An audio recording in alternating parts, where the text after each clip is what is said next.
Pride and Prejudice by Jane Austen. Chapter 6. The ladies of Longbourn soon waited on those of Netherfield. The visit was returned in due form. Miss Bennet's pleasing manners grew on the goodwill of Mrs. Hurst and Miss Bingley, and though the mother was found to be intolerable, and the young sisters not worth speaking to, a wish of being better acquainted with them was expressed towards the two eldest. By Jane this attention was received with the greatest pleasure, but Elizabeth still saw superciliousness in their treatment of everybody, hardly excepting even her sister, and could not like them, though their kindness to Jane, such as it was, had a value as arising, in all probability, from the influence of their brother's admiration. It was generally evident whenever they met that he did admire her, and to her it was equally evident that Jane was yielding to the preference which she had begun to entertain for him from the first, and was in a way to be very much in love. But she considered with pleasure that it was not likely to be discovered by the world in general, since Jane united, with great strength of feeling, a composure of temper and a uniform cheerfulness of manner which would guard her from the suspicions of the impertinent. She mentioned this to her friend Miss Lucas. "It may perhaps be pleasant," replied Charlotte, "to be able to impose on the public in such a case, but it is sometimes a disadvantage to be so very guarded. If a woman conceals her affection with the same skill from the object of it, she may lose the opportunity of fixing him, and it will then be but poor consolation to believe the world equally in the dark. There is so much of gratitude or vanity in almost every attachment that it's not safe to leave any to itself. We can all begin freely. A slight preference is natural enough, but there are few of us who have heart enough to be really in love without encouragement. In 9 cases out of 10, a woman had better show more affection than she feels.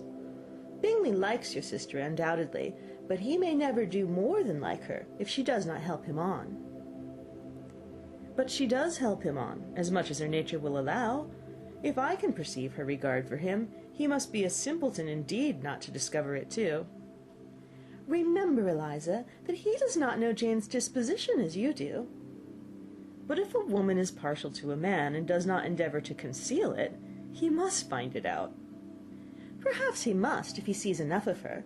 But though Bingley and Jane meet tolerably often, it is never for many hours together, and as they always see each other in large mixed parties, it's impossible that every moment should be employed in conversing together. Jane should therefore make the most of every half hour in which she can command his attention.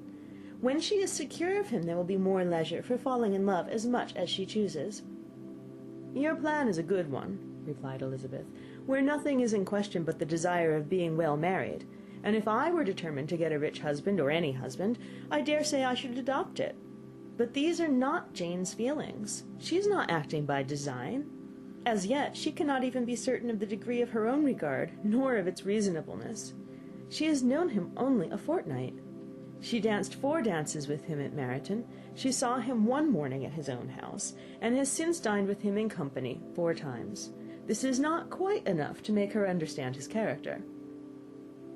"Not as you represent it.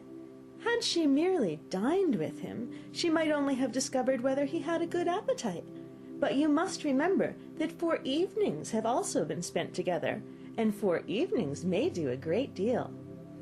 "Yes, these 4 evenings have enabled them to ascertain that they both like vingt-un better than commerce. But with respect to any other leading characteristic, I do not imagine that much has been unfolded." "Well," said Charlotte, "I wish Jane success with all my heart, and if she were married to him tomorrow, I should think she had as good a chance of happiness as if she were to be studying his character for a 12-month. Happiness in marriage is entirely a matter of chance. If the dispositions of the parties are ever so well known to each other, or ever so similar beforehand, it does not advance their felicity in the least. They always continue to grow sufficiently unlike afterwards to have their share of vexation, and it's better to know as little as possible of the defects of the person with whom you're to pass your life." "You make me laugh, Charlotte, but it's not sound. You know it's not sound, and you would never act this way yourself." Occupied in observing Mr. Bingley's attentions to her sister, Elizabeth was far from suspecting that she was herself becoming an object of some interest in the eyes of his friend. Mr. Darcy had at first scarcely allowed her to be pretty. He had looked at her without admiration at the ball, and when next they met, he looked at her only to criticize. but no sooner had he made it clear to himself and to his friends that she hardly had a good feature in her face, than he began to find it was rendered uncommonly intelligent by the beautiful expression of her dark eyes. To this discovery succeeded some others equally mortifying. Though he had detected with a critical eye more than one failure of perfect symmetry in her form, he was forced to acknowledge her figure to be light and pleasing, and in spite of his asserting that her manners were not those of the fashionable world, he was caught by their easy playfulness. Of this she was perfectly unaware. To her he was only the man who made himself agreeable nowhere, and who had not thought her handsome enough to dance with. He began to wish to know more of her, and as a step towards conversing with her himself, attended to her conversation with others. His doing so drew her notice.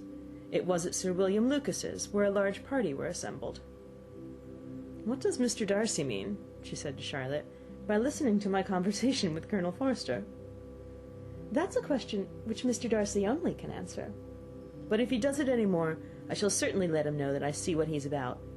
He has a very satirical eye, and if I do not begin by being impertinent myself, I shall soon grow afraid of him." On his approaching them soon afterwards, though without seeming to have any intention of speaking, Miss Lucas defied her friend to mention such a subject to him, which immediately provoking Elizabeth to do it, she turned to him and said, "Did you not think, Mr. Darcy, that I expressed myself uncommonly well just now, when I was teasing Colonel Forster to give us a ball at Meryton?" "With great energy, but it's always a subject which makes a lady energetic." "You are severe on us."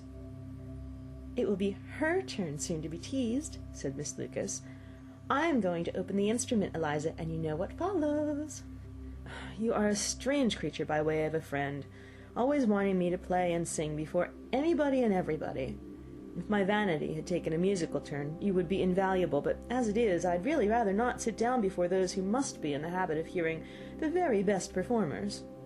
On Miss Lucas's persevering, however, she added, "Very well, if it must be so, it must," and gravely glancing at Mr. Darcy, "There's a fine old saying, which everybody here is of course familiar with, 'Keep your breath to cool your porridge,' and I shall keep mine to swell my song." Her performance was pleasing, though by no means capital. After a song or two, and before she could reply to entreaties of several that she would sing again, she was eagerly succeeded at the instrument by her sister Mary, who, having, in consequence of being the only plain one in the family, worked hard for knowledge and accomplishments, and was always impatient for display. Mary had neither genius nor taste, and though vanity had given her application, it had given her likewise a pedantic air and conceited manner, which would have injured a higher degree of excellence than she had reached.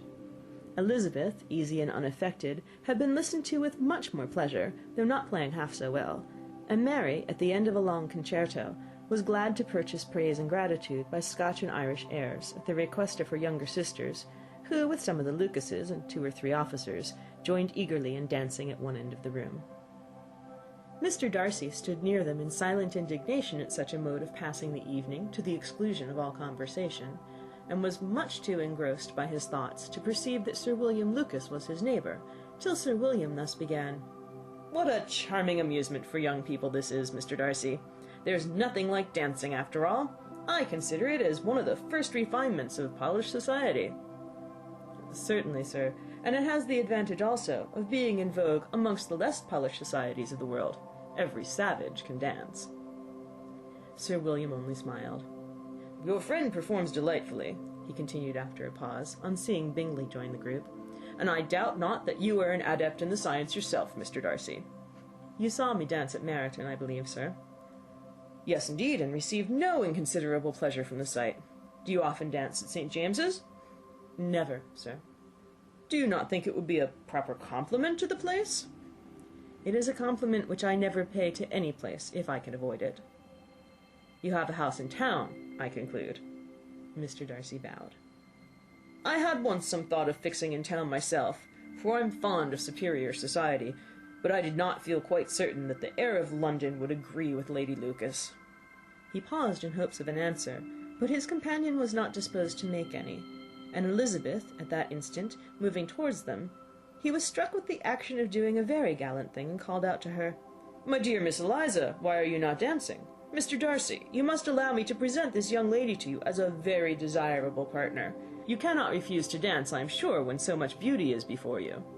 And taking her hand, he would have given it to Mr. Darcy, who, though extremely surprised, was not unwilling to receive it, when she instantly drew back, and said with some discomposure to Sir William, "Indeed, sir, I have not the least intention of dancing.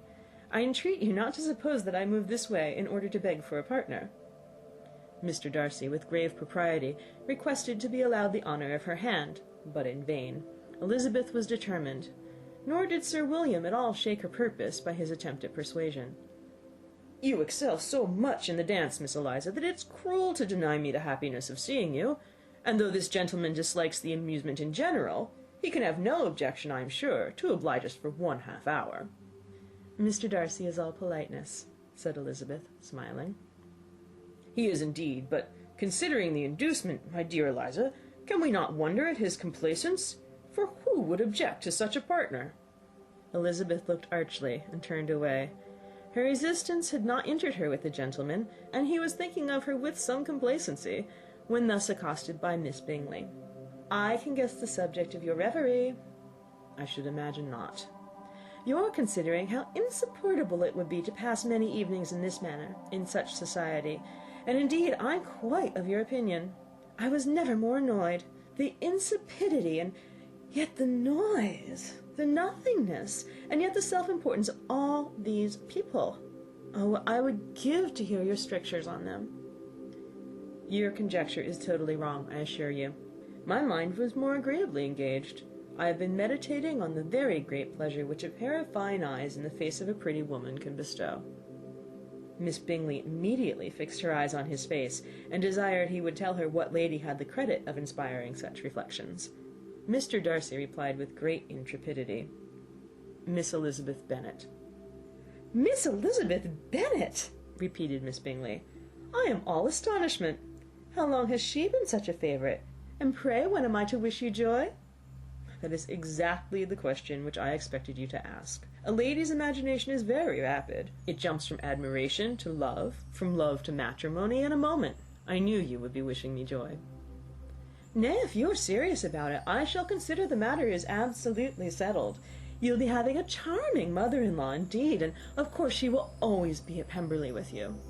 He listened to her with perfect indifference while she chose to entertain herself in this manner, and as his composure convinced her that all was safe, her wit flowed long. Chapter 6.